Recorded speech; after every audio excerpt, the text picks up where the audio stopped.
Защо всичко е стопено, бе? Срамота е да караш Пасарати и то да изглежда така.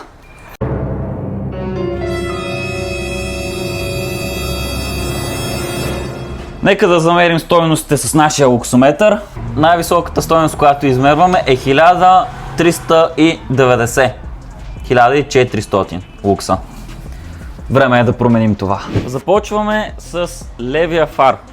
Махаме самата връзка към крушката, която е захранването, която пари. Ау! Тук някой е преправил. Има изолир банд. Тези са най-любимите клиенти.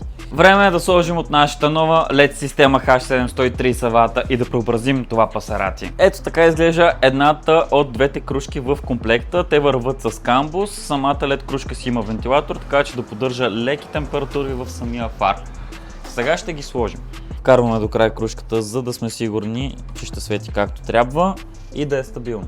Приятели, клиентите буквално ни затрупаха и не успяхме да завършим този клип, но искам да ви покажа финалната визия на автомобила, както и това, че с нашата LED система постигнахме 3 пъти повече светлина на пътя. Вече става тъмно доста по-рано, така че не подценявайте осветлението на автомобила си.